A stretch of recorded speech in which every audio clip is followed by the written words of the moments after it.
carrying on here. They basically set him up in some restaurant that taped him making what he considered prophecies that if things go the way they are, the highest birth rate on the planet is the Muslims. They go to countries, they're supported by those governments who want to bring in bodies, and what do?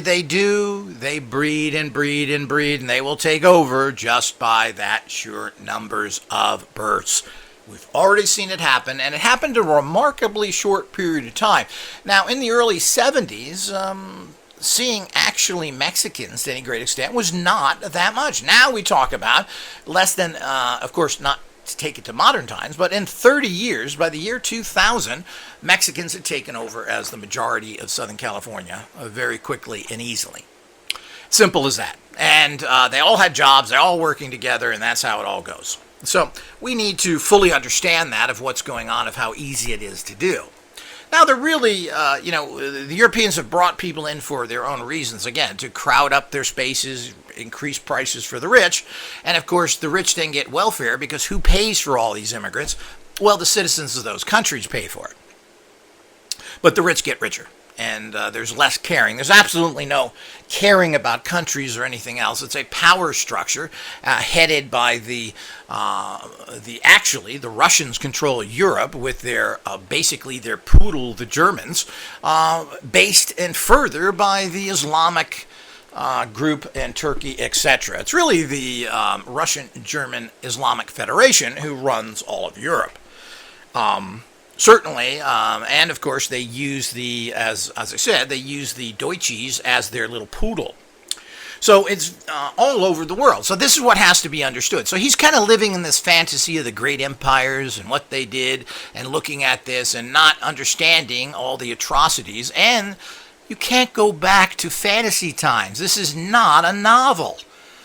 The Middle East is ran by a bunch of radical Islamics, people who then take their people who follow them like slaves. And if they don't do it, they murder you. The highest rates of execution in the world is China, followed closely by Iran. They murder more people than any other. So they are number one in the Middle East of murdering people for whatever reason. So here we go again. We need to fully understand that this isn't a peace-loving society that's trying to hold control through political parties. You don't agree with them, they murder you. Everyone that knows anything about that, so I'm sure he's against this. But he's living in the fantasy that he can somehow restore this Persian, I don't know if they're ever a republic, I don't think so, they were always a horrible dictatorship, but he wants to restore the glories of the Persian Empire. It's pretty laughable.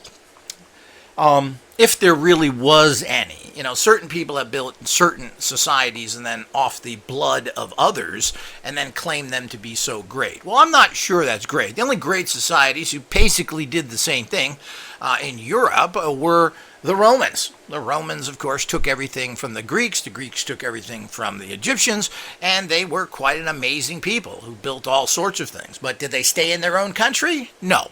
They went out and tried and conquered large areas and used that for their own personal benefit. And to a degree, I guess you could argue whether there was some value to that. After all, in some ways, they helped certain countries. But the bottom line is that this is not the case with the Muslim empires. They have really brought nothing to nobody. And they were the originators of the slave trade. They were the ones, their ancestors started things like the Inquisition. You got to remember that all of Spain and the horrible things that they did in their entire history all link back to the Muslims who polluted their society for 700 years. So we need to understand that. So, and we'll get into this whole thing about that in another. We're talking about Jorjani here, and while, he is a pseudo-intellectual. He's filtering things through his mind. He doesn't get it. He thinks he can go to people that are racists, who talk about the glory days and tying in the glory days of the Nazi Empire, tying that into the Aryan Persians, and he somehow thinks this is okay. Well, the bottom line is it's pretty naive to look at a group and not figure this out beforehand. But, of course, especially with the internet. But, it's easy to get caught up in rhetoric, and then when you get in there, find out, geez, this is not what I thought it was. So, and that's what happened. So he dropped out of all these things. He quit the ultra-right and all these other things and stopped being head of this public, because he was the head. Of course, the Artos Media was looking for a guy who can write well and who's a college professor to help their publishing empire. And I'm sure that's what they brought him in for. It's notorious of these right-wing white groups, because they're basically made up of idiots, not to have anybody. So they bring in people who are questionable for their cause and have them do things. It's kind of amusing. I saw this consistently, because most of the people involved in this are buffoons. So, very typical of the quasi so-called white people that are brought in. So he does call himself a progressive and a feminist, and of course he generally has no conflict with Jews, at least so he states in public. I'm not sure that's the case. It certainly goes against his Arabic belief system. Now, whether that's the case or not, probably it is with him. He doesn't see that, and actually he sees them as a support, which does make sense if he's going to fight all the Muslims that are in the Middle East that are running Iran as well. So, this is exactly what you're looking at in terms to understand where he's coming from. The fact that he was set up and stated that, hey, this can happen. People are going to have concentration camps for the Muslims there because they won't get along with them. People are going to start glorifying Hitler again. Well, first of all, that's happened already in Germany, and it was happening in the 70s. And, of course, Germany has a huge Nazi movement, but it's not against the Muslims. They're fully aware that the Muslims are their cousins. They have 30% of the population in Deutschland, otherwise known as Germany to the real world, is Muslim, and Turkish in particular, and growing. The so-called Germans are not having, they have the lowest birth rate on the planet, are Germans. Germany has a high birth rate because of the immigration here from the Arabs. That's a fact. So it's the same thing with Japan, who has more people die than are being born. And there are major social problems here. And, of course, that's what happens with such a goofball society as you have from these cousins of the Persians, which we'll go into another. And obviously going into that right now is a whole other subject area of why there's such a low German birth rate. And it's not surprising, but you just have to know Germany. So the whole idea is that this is very important for everybody to understand. So he was caught, trapped, things were cut up and everything else. This is completely, totally unfair. And as I said, if he didn't make any statements in his classroom, leave him alone. He has his personal opinions, and if he wants to state that to somebody who went in there and claimed that they were interviewing him, and of course I've done stuff on the media, people, you should expect that if you're getting interviews, they're going to turn everything. They're not there to help you. They're there to put money in their pocket as a TV show people, as an interviewer. They're there to make themselves. They could care less about you. They're using and abusing you. So the fact that he said that this is going to happen because there's going to be these giant conflicts. Now, this has already happened in England to a large extent with the problems that are going on there. But what he doesn't understand is it's all created by the people in control that want this. So it's never going to change. So as I said, he's a fantasist.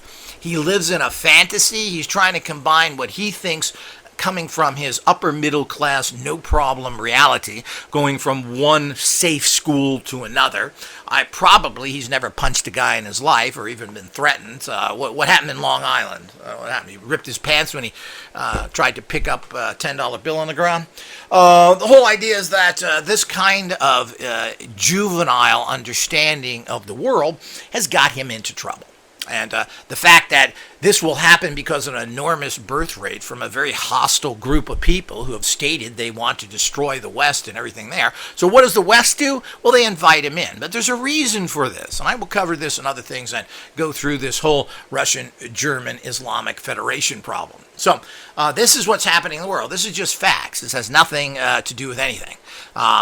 I probably, if I met Jorjani, I would find him a fascinating, interesting guy, as Jeffrey Mishlove has. But as I said, he's a kid. For a 40-year-old, he's like a 10-year-old. Or let me give you a little credit. You're like an 18-year-old who's never been in the world. Well, he's never been in the world. He's been in academia, which protects him. He sits there, he studies all day, he has assistants that run classes, he gives his little talks, and that's it. This is not the real world. And that's one of the problems with all teachers, which again, I don't have much use for. Teachers are really some of the lowest life out there. And here's a prime example of a teacher that doesn't get it. He's lived in a fantasy world. He grew up in a rich house. He went from one safe environment to another, and now he's running head on to finding out that, the world isn't like that. Someone says something, and they're really not about that. And he doesn't get it. He doesn't understand ancient history. He doesn't understand the cruelty and problems of that. He wants the land of King Arthur brought back, and he's looking for Merlin. And let me tell you, Jorjani, you ain't going to find Merlin. It never existed.